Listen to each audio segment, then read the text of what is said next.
Hi, everybody. Welcome to the Weekend Spectator. And usually it is the great and gracious Grace who does the introduction. But instead, it is I, Paul Kengor, editor of the American Spectator. I'm doing the intro and I'm actually doing the interviewing today. And I really shouldn't be smiling at all. This is a very somber occasion. And we're gonna talk about Charlie Kirk and the loss of Charlie Kirk.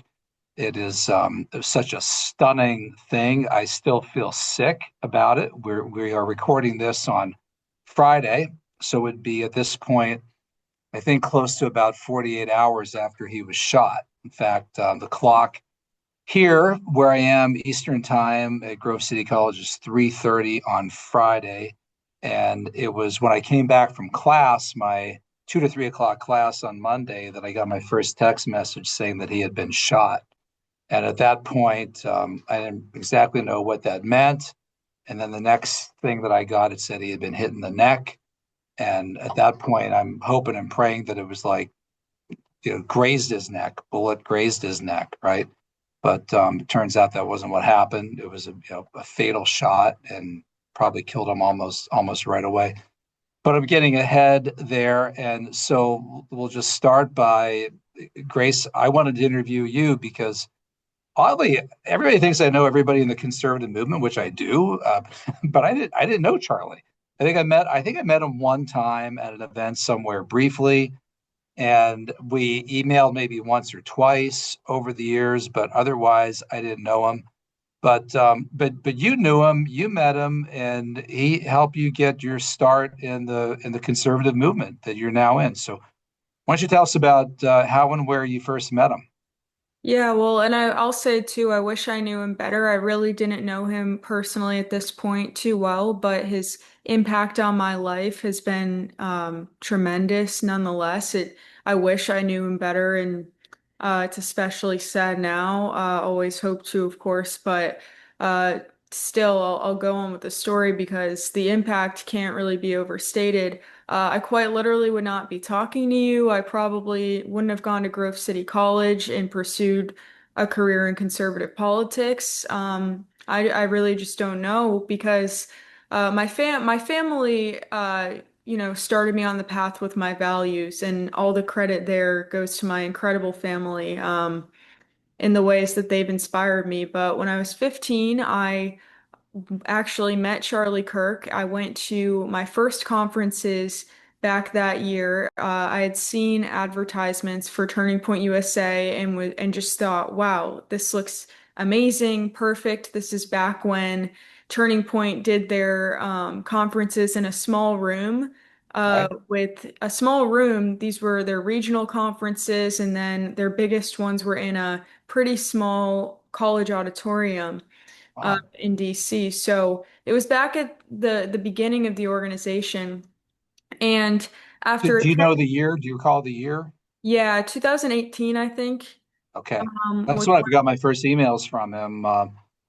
Not to cut you off, but the day after he died, the morning after, I looked in my email box to see when I had last heard from him. And the first emails that I got were in 2018. The first email that I got from him was warning about violence on college campuses, right? So there you go.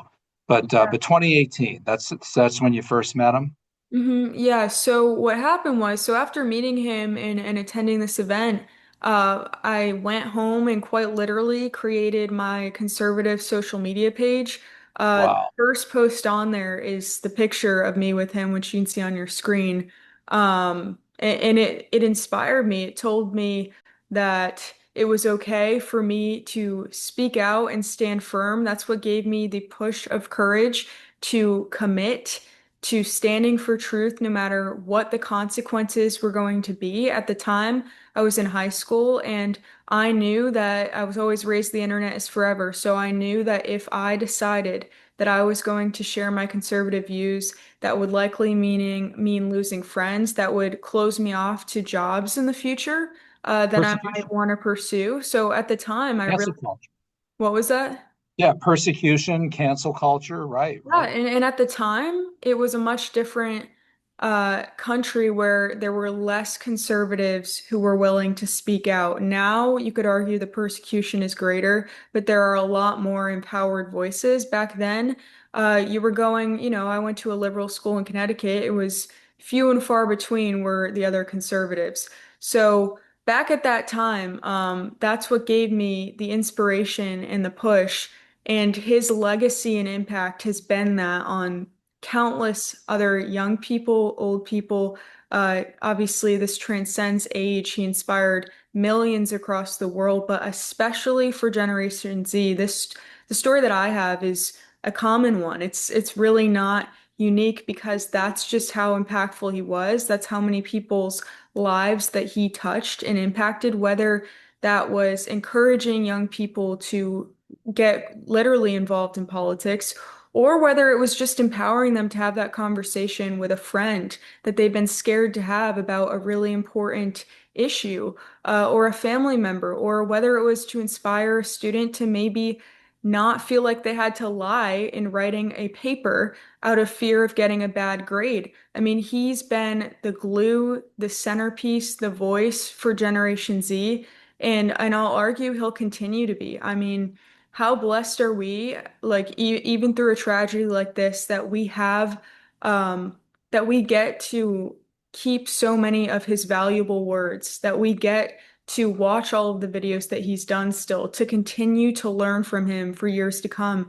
There's no question generations will continue to learn from him, and he will live on. And of course, he literally does live on with our Lord and Savior, Jesus Christ. And that's his biggest legacy. His biggest legacy is bringing people to the Lord. Yes, he worked in politics and did incredible work for our country and for transforming our country back to its former glory of American values that it was founded on, and seeking to make our country the best it can be and fighting for the soul of our country, and for all of the people in it. But the greatest legacy, and he said that this is what he wanted to be remembered for, and it certainly should be and is, as far as I'm concerned, is the way that he brought people to Christ. He was bold in his faith. That was where his any political values or beliefs stemmed from. It came from a bold faith that he shared openly and often, and as often as he could, really. I mean, he prayed before going on college campuses that the Lord would use him for his will, acknowledging the sovereignty of the Lord and just hoping that he could be a mouthpiece for truth. And that's exactly what he did. He met people where they were. He went to lost people, and he sought to love on the lost. He sought to share the gospel with them when he could. And that's exactly what he did. You can see this in countless videos where he talked to students gently and tried to share the truth and stand firm, even with people who disagreed with him. Yeah, isn't it interesting that I mean, he started off being very political, right?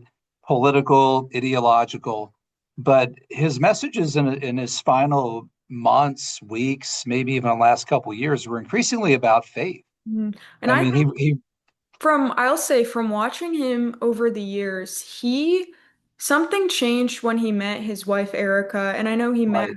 back years, that he's known her the whole time, essentially, or close to that. Is But that right? especially, yes, especially when he got married, though, I've seen, and I think everyone else has, there's just been this mature peace, as he's walked with the Lord, and you can just see it. It's something where his faith illuminates from him. That's his posture in approaching politics. And it's something that I would say is pretty unique. There's a lot of conservative commentators, many of whom are Christians, some aren't, but Charlie really had this posture, of faith and compassion in the way that he addressed, issues. So he really carried that, and you could see it in the way that he interacted with people, and in all the things that he advocated. Yeah, in a sense. So I had a student ask me, I mean, he's really now kind of a martyr, right? And in fact, I thought of the word martyr almost right away, like a martyr for the cause, right? A martyr for the conservative cause. But, the Greek term martyr means witness. In fact, Whitaker Chambers writes about this in his book, Witness. He writes how The word martyr actually means witness. In his case, witness to the truth and also witness to the faith. And that's really what Charlie was. So you would think that in a way he'd be a martyr to the conservative cause, but he also is turning out to be a kind of a religious martyr as well. Well, and he And that Yeah, and he said this many times, and I was fortunate enough to hear it in one of the last speeches that I was able to attend that he gave at one of the bigger conferences that Turning Point USA held. A student asked him a question about his faith in Christianity, and this is an answer he gave many times on college campuses and speeches. Uh, and it was that the most important question that you as an individual will ever answer is, who is Jesus Christ? And he said that many times, and he brought people to the Lord through it, encouraging them and proclaiming the gospel and the truth. And that's just a beautiful thing. And I'll even cut in the video here that I have of that, uh, because what he did was he often shared his testimony. He expressed the gospel, and he encouraged everyone to first and foremost answer that question of who Jesus Christ is. Um, and at that moment, when he took that shot, that's really the only thing that mattered, right? exactly. Because at that point, he's facing eternity, right? He's facing judgment. And I tell people all the time, we tell people all the time, get your soul prepared, your heart and soul prepared, because you can be ready to go at any time. And you mentioned this earlier, a few minutes ago in the conversation. I heard this as well in the last 24, 48 hours since what happened. But he was he was asked, "How do you want to be remembered?" And in that conversation, he's taken aback by the question, like, "How do I want to be remembered?" I mean, this is like a question you ask to somebody who's about to die, right? Yeah. And yeah, at that point, he's probably 31 years old when he was asked that question. It's like, how do I want to be remembered, right? 31 years old. Well, I mean, I'm probably going to be around for another, 50 or 60 years, right? That's Mhm. not a question that you normally ask somebody at that age. But boy, whoever asked him that question, that was poignant. That was profound. Another question related to this. I had a student in my last class ask me about this. One of them said, my student Brady said this was like losing a brother to him because he watched Charlie every day. My son John watched Charlie every day. And my son John is my cousin Jeff was the first one to text me to let me know that Charlie was shot. And then it was only a matter of time before my phone rang and it was my son John. And he said, "Did you hear what happened?" And I said, "Yeah, I heard what happened. How is he?" And my son John told me that he watched the video online of him being shot. And I said, "Oh, don't do that. Don't watch any videos like that." And he was really shaken up by it. I think I heard Mark Levin talk about this. He said he didn't watch the video either, but his wife Julie did, and she started just screaming hysterically when she saw what happened. I think a lot of people watched the video not out of morbid curiosity, but just to find out if he was okay, Yeah. right? Like That's here he got shot, maybe he got shot in the arm, right? Maybe like Donald Trump, he got grazed, right? And then when they actually saw what happened, getting hit in the neck, the puddles of blood, they were traumatized by it. And the excellent governor of Utah, Spencer Cox, who's been really good on this, had this really eloquent statement at the press conference announcing that they had captured the shooter, telling people, these images can really harm you, right? And you shouldn't look at these images if you don't have to. I mean, for the dignity of the person who was murdered, for the sake of his family. I'm worried right now, the evil that this guy did, the shooter did, not just in robbing Charlie of his life and what he did to Charlie's family and wife and kids, but think of the ripple effect of this massive sin. Now you've got ingrained in the images of millions of young people like my student Brady, my son John, who every day watch Charlie. Their last mental picture of him is him taking a brutal shot in the neck and bleeding to death. You're really, really horrible. I'm getting a little off topic, but another student had asked me, and this is what I wanted to ask you: who will replace him? You said he was the voice of Generation Z. I think that's quite a statement that you said I there, mean, and it's probably true. So who replaces him? I Yeah, guess nobody is the answer. yeah, He's irreplaceable. the voice, the mouthpiece, the inspiration, someone who, yeah, inspired more people than, again, can be imagined or counted. And the story I shared too, which I didn't even really fully share. I mean, even that led me to start a chapter too. The amount of students who were empowered on their campuses to just take that step and start a chapter, and just try to be a voice of reason on their college campus. I mean, the impact that him and his organization had is just so incredible, and there's no question it's why Trump won the election. That's something Trump has said.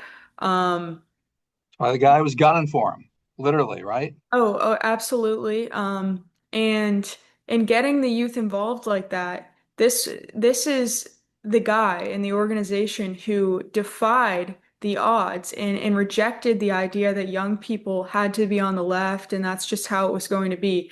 He rejected that, and because of that, he triumphantly changed that reality. And now we're looking at the most conservative generation in who knows how long. I've seen people say 50 years. I don't, we'll Right. see. But there's no question, there's been a conservative revival among young people, and that's before what just happened this week. And it will Especially young certainly men. continue. And I'm going to answer your question. I just want to point out too quickly that part of the significance of why Charlie is so impactful is what he did for the truth. He was on the ground. He didn't just have a show necessarily, which is a very important thing to do, right? To battle these ideas out in the way that so many of us try to every day. But he was on the ground. He went to college campuses, the place arguably where truth is being the most suppressed right now. Where over the years we've seen this, we've seen debate that used to be encouraged on college campuses completely be squashed and demolished as having open discussions has been labeled as fascist, Nazi, racist, bigoted. You can't even have conversations anymore. And he, from the start of Turning Point, rejected this and said, no, we're going to go and I'm going to go to these campuses, talk to these students, and bring them a conservative perspective that they're probably not hearing anywhere else. So he went to to the young people who are lost, hurting, needed to hear another perspective, and of course the gospel truth the most. And that's what him and his organization's true impact is beyond spreading the faith. It's actually changing the lives of so many young people and of the young culture in our country to give us hope for the future. Because this is what it takes for us to have hope for the future. And as for who's going to replace him, no one can take his spot. No one can fill his shoes. He was, I mean, such a giant that's completely irreplaceable. This is a Age loss 31, that a is giant. Yeah. unimaginable, and still, I think it feels impossible to even understand that it's really happened. And I think a lot of people feel that way, that it's just a complete disbelief, and shock of is this real life? Is this a real thing that's happening? But there's no question that the people that he's inspired and already raised up in place, in a sense, in the conservative movement, and all of the students and people, no matter what age, that have listened to him, been touched by him, that's who's going to take his place. It's all of us being willing to stand for truth, stand firm for things that matter in life, for real things, for deep things, being willing to be courageous even when it's difficult and when it feels like the stakes are high. All of us being willing to do that, and taking inspiration and learning from his incredible legacy, that, I wish I was more like him. And I think a lot of us feel that way. How can we have this courage and stand this boldly and be this committed to sharpening our minds and sharing the truth? That's what's going to leave an impact here. That's what he would want. That's what his organization, no doubt, is going to continue doing. They're not going to stop. They're only going to fight harder. And that's what has come from this. All of us young people, we're going to continue to fight this fight now more than ever. And there's no question that that's what he would want and what we should all do. That we shouldn't let this darkness win, that we should continue to shine the same light that he did, approaching these things with compassion, but with truth that's unwavering. Um, and of course, by first shining a light on Jesus, which is the reason for it all and the foundation for all of the things that we advocate for, that's the way that we win. The church father Tertullian said that the blood of the martyrs is the seeds of the church, right? And in a way, maybe so you think that he's not replaceable, and he's not replaceable, but maybe the answer who will replace him will be an army of Charlie Kirks, right? Who are now inspired by this. God It's willing. yeah, it's ironic. I was the first class that I taught on Wednesday started at 1 o'clock Eastern and ended at 1:50. And two students came up to me at the end of class, Grace, and said, "Hey, why don't we invite Charlie Kirk to campus to speak?" Right? Little did we know that I think about 30 minutes later he would be shot. And I said, no, he doesn't want to come to a college like Grove City College. We're already conservative. He wants to go to a place that's liberal, where he can actually dialogue with liberals who want diversity and want tolerance. We know they preach that, but they don't really actually believe it. But he actually wants to go and dialogue with these people. He actually wants to do what they say that they want to do. And he would go there and he would say, okay, we're ready to begin. Let's start. Any liberals here? Okay, come to the front of the line, right? You first. You ask the questions first.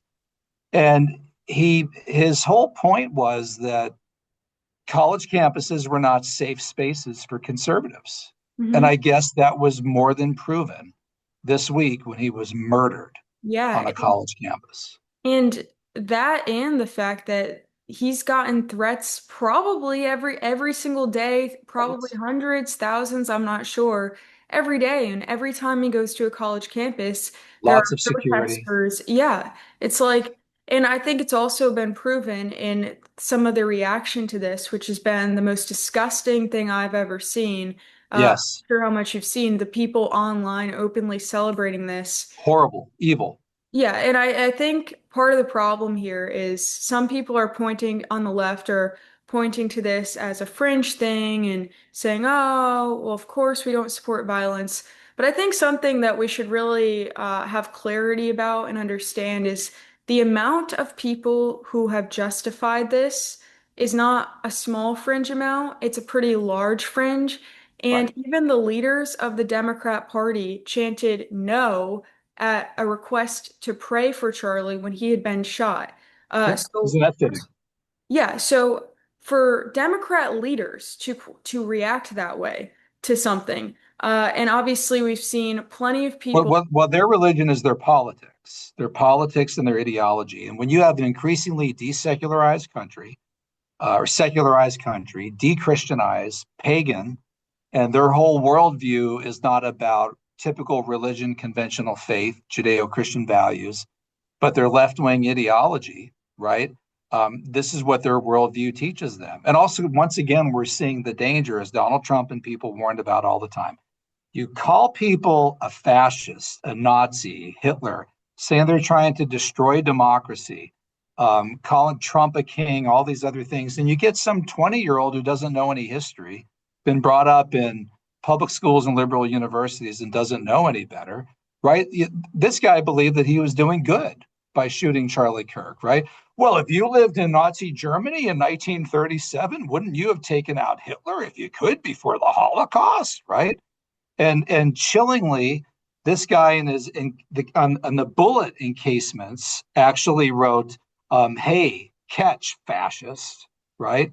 And there's video of Charlie engaging one guy at one point where the guy's calling Charlie a fascist and calling TPUSA a fascist organization. Charlie's like, "Why am I fascist? Explain it," right? And the guy's losing the argument because he can't even define a fascist. But they go out and they say this, and they don't even realize, these liberals, that this is inciting people to murder, Mhm. right? They tried to kill a president over it. Donald Trump told Kamala Harris at the debate, it was rhetoric like that that got me almost killed, right? But they continue to do it over and over and over again. and Yeah. it's having quite literally deadly consequences. Yeah, and I think to dig a little deeper there and just dive a little deeper, the reason that rhetoric that's increased in temperature about 100%, the reason and 100 degrees, the reason that that is so impactful is because with the heightened rhetoric, the meaning has changed. It changed from, okay, we can debate, agree to disagree, but we both have good intentions. It changed from that to the left thinking that anyone on the right is evil, Hitler, a Nazi, fascist. And it changed into a complete dehumanizing of people like Charlie Kirk, Donald Trump, both you and I who share the values, half of or the majority of the country, it's the villainizing, dehumanizing that comes with rhetoric like that is the problem. Where now, not only do you have, the assassin who's taken up this cause thinking it's a just one, but you have college students, people across the country celebrating this death because they think that it's justified now to use violence because of how dehumanizing and radicalized this rhetoric has gotten. And that's why it's so serious. It is, at a time will come when they will call evil good and good evil. But what we're fighting against here, I mean, this is evil. In fact, a quote from Ephesians, right? We wage battle not against flesh and blood, but the powers and principalities of the rulers of the current darkness. Yeah. And Stephen Cox, the governor of Utah, said we're in a dark period right now, and the question is if we're at the start of the darkness or the end of the darkness. And that's a good question. But this feels like he also used the word watershed, a watershed event. This has really affected everybody. And I think coming on the heels of all the other grisly murders, that monster on the subway who stabbed the girl in the neck, the Ukrainian refugee. By the way, gun control laws weren't going to stop that. And gun control laws weren't going to stop this guy who used a 30-06. It's a deer rifle. It's like everybody's grandfather has a 30-06. It wasn't semi-automatic weapon. Yeah, a gun-free zone. Unbelievable. But this is the evil that we're facing. And will the left ever realize that they need to stop this kind of rhetoric, which encourages, bad people and nutty people to act like this? I don't know. I don't think they will, actually, because I don't think that, in fact, the response to a lot of them will be, well, Trump and Charlie, said all these things. They're not, no, come on, take some responsibility for how you're inciting people with your dangerous rhetoric. Yeah, yo, absolutely. And it is one-sided, and there's proof of that because you don't see the right using this kind of rhetoric at the left. You do not No, see the it's not right the same. having violent riots whenever No, something. Trump calling people names isn't the same thing as this, right? Oh, I mean, this is an altogether different thing.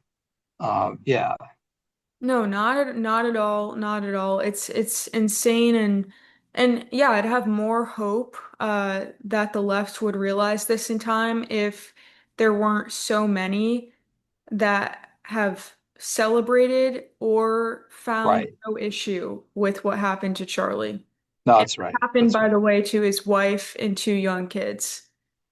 That picture of his wife coming off the airplane with JD Vance's wife, and she's just wiped out. She's a broken, crushed woman, and it's just sad to see. Yeah, and Well, go ahead. Last word. I Last would word. say what we all need to do is lift her up in prayer, Yeah, and everyone up in prayer and also praise God for his goodness and sending his son Jesus to overcome death, so that we can live, Charlie can live. And it's my hope that I think we should all be praying for Erika's faith to not waver, and that she would just be given strength and peace that surpasses all understanding, through a time like this. And she is a woman of such strong faith that's inspired so many, myself included, just in the ways that she shared her faith and been so bold about it. So now it's our turn to lift her up, come alongside her, lift her up in prayer, and trust that the Lord is comforting her. Governor Cox said one other thing in the press conference, quoting Charlie. He said, when the internet fury gets just out of hand, go offline, put down your phone, read some scriptures, pray, spend time with your family, your loved ones, your friends, and just live like a normal human being, right? And with the weekend ahead, I think that's what people need to do. Actually, love your neighbor. How's that? Love your neighbor and remember that the battle is already won in Christ, and we can rejoice in that even in the midst of the darkest times and suffering. Right. But here we are in the battlefield, and right now we fight against the powers and principalities and rulers of this current darkness. So this is the world that we're in, and heaven is in the next world. And I guess we say this for Charlie: he seemed ready, right? If if somebody was prepared, mind, body, and soul for heaven, it seems like he definitely was. Yeah. All right.